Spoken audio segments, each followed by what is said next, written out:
Hello, and thank you for joining us for this special season finale of the Newsfeed. I'm Javaria Zulfkar. And I'm Gabriel Phillipson. For the next 30 minutes, we will bring you stories making headlines at Virginia Tech and in the New River Valley. In the first half of our newscast, we will look specifically at stories related to the Virginia Tech community. And later in the show, we turn our attention to the news around the New River Valley area. In this first Virginia Tech story, we turn our attention to finals week. It is just days away for most students, and as many students look forward to the much-needed rest, that isn't the case for someone who will stay in Blacksburg over break. Reporter Duncan Wigan has more in this story. It's that time of year again in Blacksburg, as many students hunker down for finals week and prepare to make the journeys back to their families in hometown. But for senior Will Laughlin, he'll be staying in town for a student organization that covers tech athletics for 3304 Sports. And despite not getting paid, the reps he will receive are invaluable. Week before, maybe I'll stay an extra couple days, even if I'm done with my classes, just so I can do either writing a game for 3304 Sports, so journalism, which is one of my career paths that I want to go down after post-grad.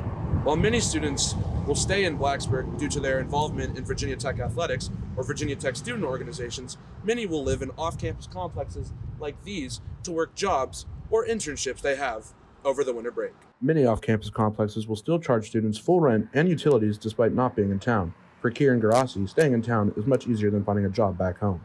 I don't have a job back home right now, so I figured I'd just keep up with the job here at West End. Might pick up a couple shifts at a Kroger, just because it's more convenient for me. Garassi's plan isn't unique, and many businesses will be looking for temporary workers as students leave. A town of 40,000 will shrink to about 5,000, and according to Sharkey's manager, AJ McMahon, business will be slow, but not non-existent. Easier, yeah, because it's definitely slower, more controlled. The environment's not as hectic, and the students are out doing anything crazy, so it's a lot more calm during those times for sure. Blacksburg businesses will still have a couple days before students leave for break, until December 13th to be exact. But once they do, there will be a major shift in the local dynamic. Reporting for the Newsfeed, I'm Duncan Wygand.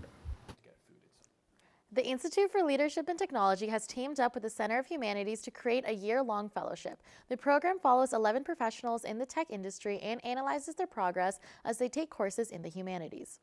Alongside their full-time tech jobs, the fellows take 4 asynchronous modules throughout the year that cover different topics, including the human condition, cultural systems, and philosophy. They will also complete 3 multi-day workshops on the Virginia Tech campus. Throughout the year, the program aims to prove the importance of the skills gained from a humanities education. Center of Humanities Director Sylvester Johnson emphasizes this work is formative for creating good leaders. The work of being a leader is fully immersing you in engaging with human behavior, human sensibilities, those whimsical patterns of understanding and engaging around something. While only about a third of the way through, Johnson remarks they've already seen promising results from their fellows and anticipate them becoming industry leaders throughout this transformative experience. Another busy election cycle is finally over. The dust has settled following elections for Montgomery County, but the outcome of the race between 2 write-in candidates is still garnering attention. Newsfeed reporter Autumn Tells joins us live with that story. Autumn? Candidates Liam Watson and Rick Johnson waited anxiously for results in the week following Election Day, while the votes were counted and recounted for the remaining seat on Blacksburg's town council. Now one of them has won and made history. At 24, he is the youngest councilman Blacksburg has had. Blacksburg native Liam Watson has won the 3rd town council seat in the local election, with 2,435 votes. Watson is certain his youth will be a strength, not an obstacle, while he sits on council. I'm hopeful that, being on the younger side of the spectrum, we'll say, on council, will give me the opportunity to pursue a future for Blacksburg's growth that might take things in a slightly different direction, fresh set of eyes on things, so to speak. In addition to many members of local government, Watson was endorsed by the Young Democrats at Virginia Tech. President Russell Swartz says Watson helped him revive the Young Dems Club after COVID-19. He was just a huge crutch that I leaned on early on to kind of get us up and running. He was our first special guest at one of our meetings. So he is a friend of the Young Dems here at Tech, and we wanted to make sure we had his back when he decided to run for this town council seat. Watson's top issue is affordable housing, which can be a struggle for students and permanent residents alike. It's a beautiful, wonderful town. I love Blacksburg. I love the community we have here. It's inaccessible to a large number of people. Watson also wants to address rising tensions between the town and the university regarding land use, while ensuring sustainable development. And I think there's a lot of work to be done, especially on the local level, to find areas where people can agree on things, find areas where people have the ability to empathize with one another. At the end of the day, we're all neighbors here in Blacksburg. Watson will be officially sworn into office later in December. While Watson's career on town council has not yet begun, he already says he has no plans to run for re-election. I'm Autumn Tells reporting for the newsfeed. Back to you in the studio. Thanks, Autumn. In other news, while Virginia Tech is a land-grant university, the land hasn't always belonged to the institution, and it was only several years ago that VT began to actively reconcile its relationship with its Native American students. The Indigenous Community Center in Squires has been an official space for students and faculty of Native American heritage since its formation in 2016. And alongside doing events and outreach, Center Director Melissa Faircloth brings up that it's important for other people to be knowledgeable of the topic since there are so many like her in the U.S. The last census data I looked at said that there were between 5 and 8 million self-identified Native people. And so while it's a small portion of the 300-something million that we have in the United States, that's certainly not no one. The Virginia Tech campus is located on land that previously belonged to the Monacan and Tutelo tribes, and the community center is focused on uplifting Native American students, whether that means providing a safe space or making known the over 50 scholarships available to Indigenous students at VT, among various other efforts. The center will have a very busy 2024 that includes hosting their annual Spring Powwow event in March. As first-year students kick off their college journey, deciding where to live becomes a key element of each individual's experience. Amidst a mix of excitement and nerves, the choice isn't just about finding a place to stay. It's a crucial factor in shaping their social connections, academic success, and personal growth. As we unravel the importance of this decision, let's explore how it goes beyond just average living arrangements. Newsroom reporter Alicia Baker has more in this next story. Deciding where to live is a major milestone for first-year students as they set foot on their college journey. A crucial question arises for all newcomers. Where's the perfect place to call home? Join us as we explore the facets of campus living, guiding you through the dynamic opportunities and supportive environments that await new students. For many, it's not just about a room. It's about discovering a community and a place to call home. And when it comes to residential colleges, it's more than just academics. It's a thriving hub for social growth.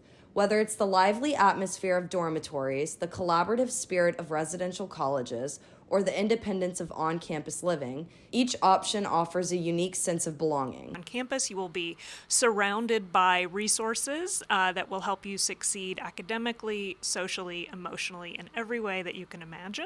So I highly recommend that incoming students apply to live in a residential college or a living learning community. I also recommend just getting involved in clubs, in leadership opportunities, anything that helps you to make friends and explore what you're interested in would be a great thing to spend your time on. As Dr. Ashley Reed highlights, on-campus living surrounds students with resources that foster success in every aspect imaginable. On campus, I guess I would say it's just like the accessibility to everything. Like if I want something to eat, I could just like leave my dorm and go to the dining hall. Perhaps like if I was living off campus, I'd have to find something around or cook something, and I'm closer to classes, so I don't have to worry about like getting up early to drive or figure out a bus to take to campus. Finding the ideal place to live during your college years is not just about the physical space. It's about discovering a home that nurtures academic success, social connections, and personal growth. So for incoming freshmen, the path to success and a sense of belonging begins with the choice to reside on campus.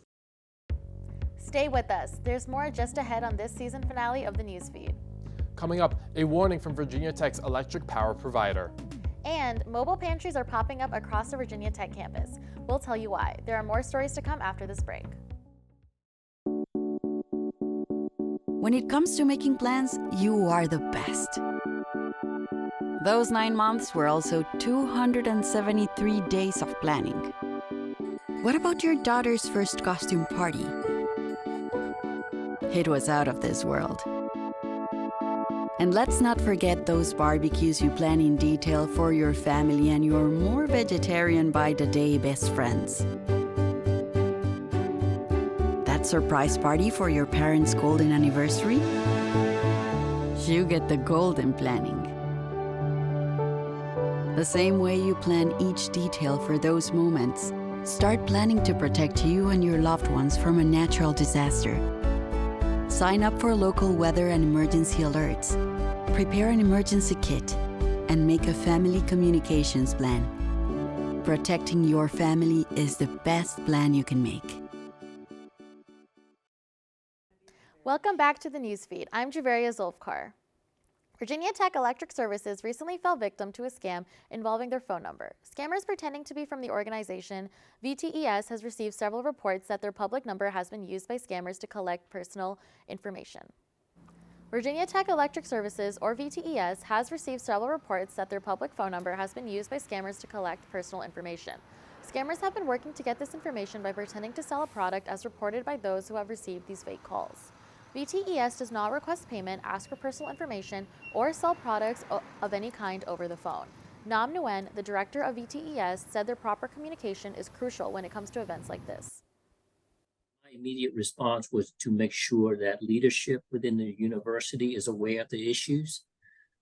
And then really it's about communicating and protecting the Virginia Tech Electric Service and the university. VTES is unaware of how this scam occurred and only seemed to affect people outside the community. The VTPD has opened an anonymous tip line for any and all information that might be helpful to this investigation. A pop-up food pantry has opened up on Virginia Tech campus. This pantry is run on donations and restocks every Monday. This pantry is accessible for any Hokie. Newsfeed reporter Ava Dorn explores how having access to this leads to a higher mental health for students studying.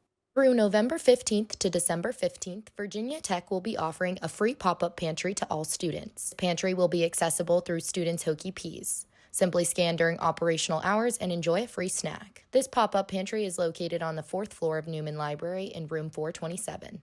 Upon arrival, students will notice a room that is private and respectful, allowing for each student to feel on a level playing field.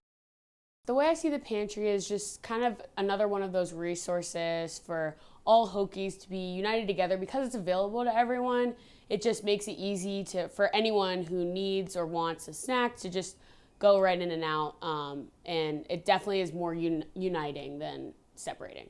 During this stressful time of year, students can be left wondering where their next meal will come from. Manish Shah, an advanced placement psychology teacher, shares his professional opinion on how this can help students' mental health. If I was a college student and I knew that there was a pantry where, if necessary, I could go to it and get something like this, that peace of mind might be all it takes for me to feel better,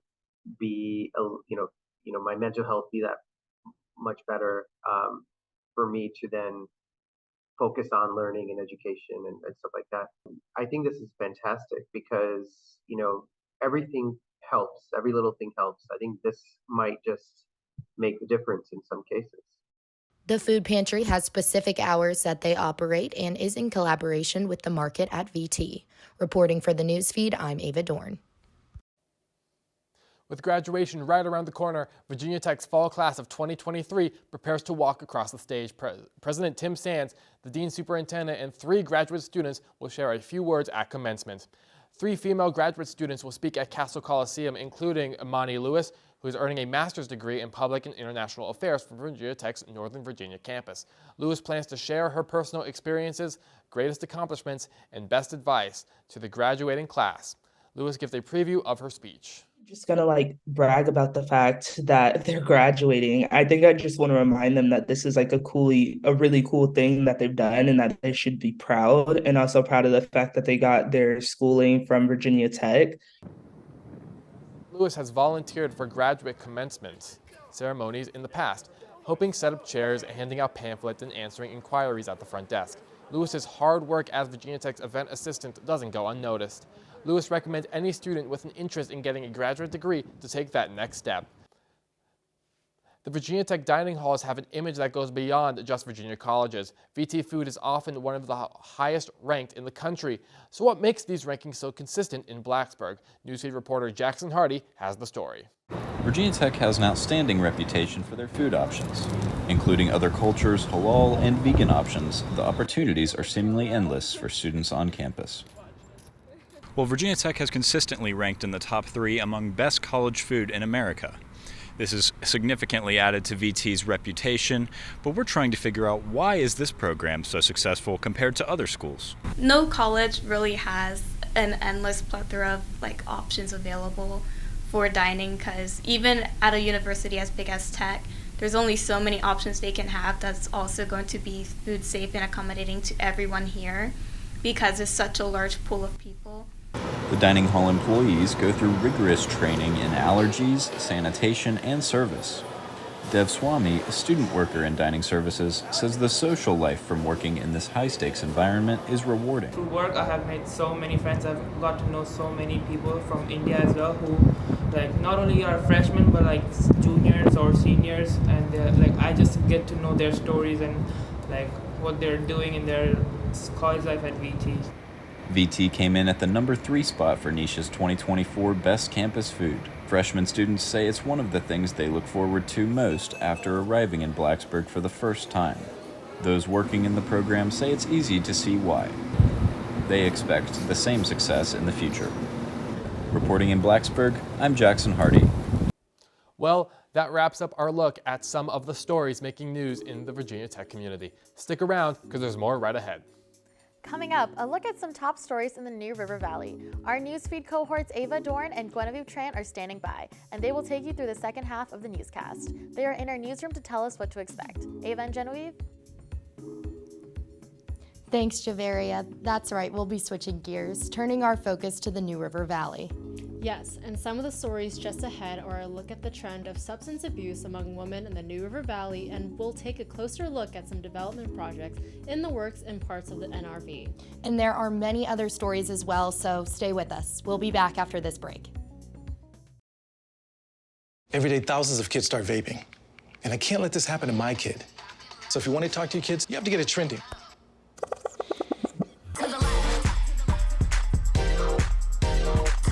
No, you're doing it wrong.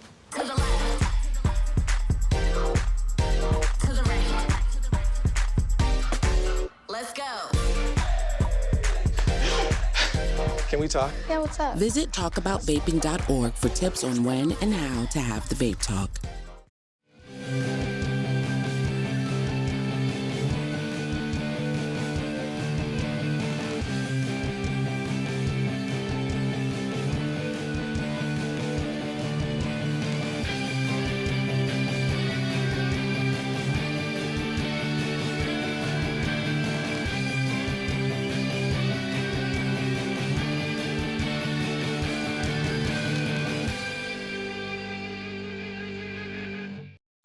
Hello, and welcome back to the second half of this season finale of the newsfeed. I'm Guinevere Tran. And I'm Ava Dorn. In the first half of our newscast, we looked at Virginia Tech stories that are making headlines. Now we turn our attention to news around the New River Valley area. The New River Valley community is seeing an increase in substance abuse disorders. The problem escalated with COVID-19, and now the community has to work together to address this issue. Let's go to newsfeed reporter Javeria Zulfkar to learn more about this issue and how people can get help. Addiction is a disease, and the New River Valley is suffering. The area has a history of substance abuse, and over time, the problem has only gotten worse. Professor Agostino of Virginia Tech emphasizes the first step to fighting substance abuse is recognizing that criminalization is not the answer. Prohibition and the criminalization causes more harm than good, and therefore the government, the community will do better by providing such safe spaces, needle exchange spaces, so they don't have to reuse needle or share needles, public education, so that people can by themselves say no to drugs. New River Valley Community Services provides resources to help addicts. Coordinator Mike Wade asserts that stigma is one of the biggest barriers to getting help. If someone recognizes that they have a problem and they're inclined to seek help, if they feel the stigma, the shame that comes with that, it may prevent them from seeking that professional help that they need. When it comes to recovery, women often have fewer resources available than men. ThriftWell, a thrift store in Christiansburg, donates its proceeds to the Well, which is a recovery home for women suffering from addiction. Many employees, like Nikki and Janet, are in recovery themselves. Well, my favorite quote ever about recovery is, I want to be the reason that somebody believes that recovery is possible. You don't have to, stay in addiction just because you've been in it for 20 some years like we have. I think too, like the stigma, it's not necessarily like fighting back, but just being an example. Giving people something else to look at besides, Janet the drug addict. I'm Janet in recovery. If you are struggling with substance abuse, call 988 to get help. This has been Javeria Zulfikar reporting for the newsfeed. The city of Radford has just made a historic move by purchasing the old foundry site off West Main Street. As I was able to find out in this next story, this significant acquisition marks a pivotal moment in Radford's urban development and sets the stage for a transformative future. Located at the heart of the city, the old foundry site has long been a symbol of Radford's industrial heritage.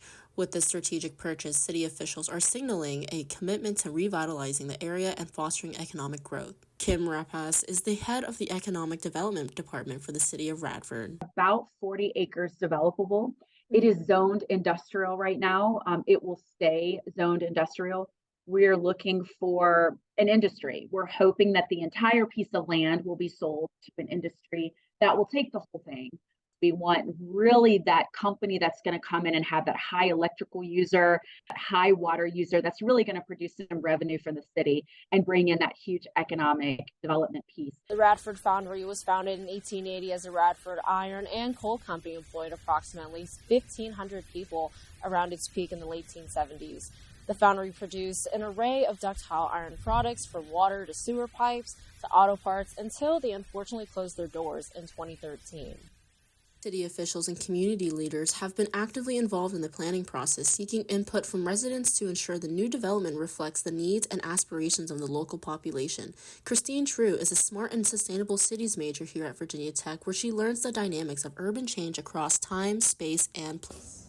Industrial employer depends on what it does, what they're working on. If it's just a big office space, I think it's fine. It'll be really good. It'll attract more people, and it might become the next Charlotte. As the city of Radford embarks on this transformative journey, one thing is certain: the old foundry site will soon stand as a symbol of progress, resilience, and the vibrant spirit of a community embracing its future. Reporting for the newsfeed, I'm Guinevere Tran. Pulaski County is entering into a new green era. Developers in Pulaski are planning to convert an abandoned school building into an indoor farming facility. This project will use new technology to grow food year-round. Newsfeed reporter Dakota Richmond has more. Pulaski County is rapidly becoming a hub for green technology and sustainability, with multiple projects focusing on sustainable agriculture, solar energy, and environmental technology. Pulaski will approach its goal of becoming America's greenest county. The town of Pulaski is working hard to increase population growth and economic development by 2030. Cody Jornell, CEO of Veg Incorporated, discusses why rural America is stagnant in economic development versus urban areas. We all grew up in rural Virginia, rural America, just in general. They need the economic shot in the arm, essentially. And they're the ones struggling with the food insecurity issues. They're the ones struggling with tax revenues and the cities outside of them kind of pulling their population towards them. As of 2021, over 4,000 schools have been abandoned on the East Coast. Veg Incorporated saw an opportunity to turn an abandoned school from a blight in the community to a hub for innovative farming. We think that by doing this, we can open up the imagination and say, hey, don't tear down your old buildings, reuse them, renovate them. There's a lot of value in your existing infrastructure. And this is one of the potential uses for them. The indoor farming facility will be housed in Jefferson Elementary School, which has been vacant since 1995. Veg Incorporated partnered with the town of Pulaski and Pulaski County Economic Development Authority to buy the building. Veg Incorporated is now opening investments to family, friends, and the local community to receive additional funding for the project. If you are interested in the project, please reach out to the company. Reporting from Pulaski, I'm Dakota Richmond. Stay with us, there's more just ahead as we wrap up this season finale of the newsfeed. Coming up, we'll tell you how foster kids in the New River Valley are receiving some special attention this holiday season. And we'll find out how few towns in the area are trying to get their communities in holiday spirit. We'll be right back.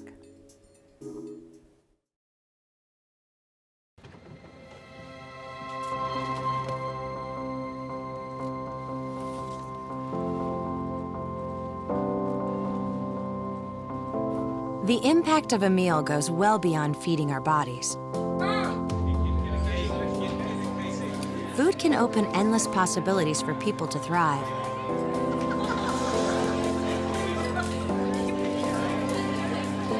Because when people are fed, futures are nourished.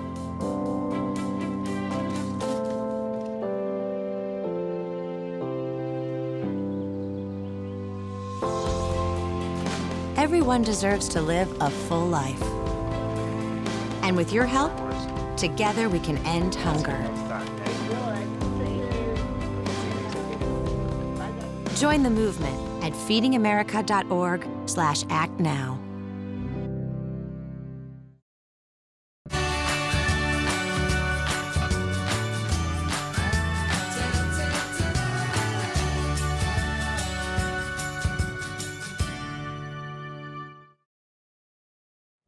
Welcome back to the newsfeed. I'm Ava Dorn. And I'm Guinevere Tran. The Blacksburg Farmers Market has seen rapid growth in the last few years by bringing the local community together through fresh produce and homemade goods for everyone to enjoy.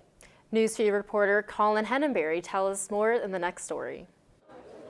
The Blacksburg Farmers Market has been a staple in the local community since its inception in 1996, when the town of Blacksburg and downtown merchants of Blacksburg came together to create the steel open-air structures we now know as Market Square Park. Over 30 vendors come together every week to showcase their products, ranging from bagels, produce, and meats to dog treats and wool socks. There definitely has been an expansion, not just in the number of vendors, but in the type of vendors that we're seeing. It definitely used to be a lot more produce vendors. We're starting to see more crafts and more unique types of crafts, especially with our holiday vendors right now. According to their website, the market's main goal is to educate the community on the benefits of locally grown and sustainable produce, which is something that the rural community of Blacksburg and Virginia Tech students alike can benefit from.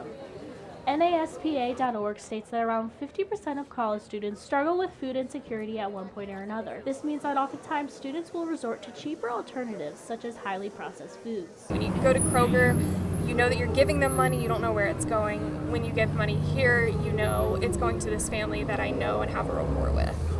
Due to its growing popularity, the farmers market does not have an off-season. However, their hours and days change throughout the year. January through March and November and December, they are open only on Saturdays, while April through October, they open Wednesday and Saturday. Overall, the farmers market is essential to the heart of Blacksburg. Reporting for the newsfeed, I'm Colleen Hendeberry. Kids in the foster care system may be receiving additional assistance this Christmas. Montgomery County is helping out this holiday season after an intern suggested a Christmas campaign for foster care donations. The Department of Social Services is asking for supplies and Christmas donations for kids in foster care. There are currently over 440,000 children in foster care across the country and 7,000 in Virginia. The department is asking for donations of water, backpacks, and other essential items like socks. Kelly Edmondson, Director of Social Services, shares how locals can help. Is to be a support for them and to provide community. Not everybody's cut out to foster children. Not everybody is at their a place in life where they can adopt children. But we really do need to support those families who have kids in their home. The Montgomery Department recently sent social workers to another county when they were shorthanded. Edmondson says the industry is always in need of more workers, but Montgomery County is ready to step up to the challenge. The holiday season is here, and Floyd, Virginia is ready to celebrate with a friendly competition. The town is gearing up for its 4th annual Gingerbread House Contest, where participants are encouraged to bring holiday cheer to downtown Floyd. Starting on December 6th, gingerbread houses will be on display in the windows of downtown Floyd. The Floyd Country Store is holding the competition, but other businesses are welcome to participate. Categories are youth, general, business, judge's choice, and people's choice. All categories besides people's choice will be judged by local community leaders. Panel judging will take place through December 20th. Prizes are currently unknown, but will be donated by the Floyd Country Store, the Soda Fountain, Kokomiya, and other local businesses. People of all ages and skill levels are encouraged to submit their gingerbread creations. Winners will be revealed on December 21st and will have the chance to pick between the local prizes.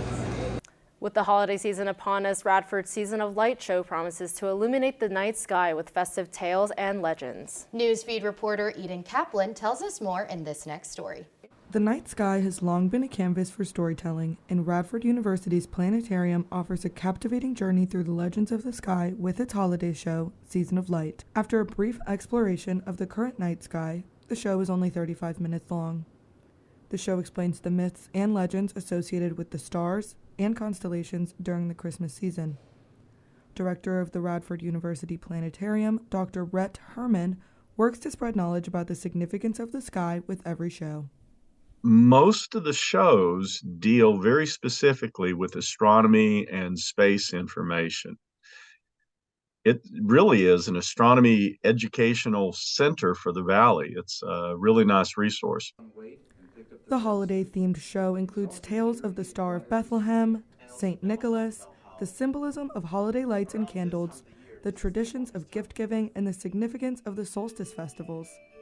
Radford Planetarium's student coordinator, Caleb Martin, has been excited to switch over to the holiday show from their normal astrology showings. It's more different because this one's focused toward the holidays, and the ones that we do all year round, they're more science-based, where this one I kind of stayed away from talking about more of a too much science. Radford Planetarium's Season of Light show began just last week on November 28th and only has 2 more shows remaining before Radford students head home for winter break.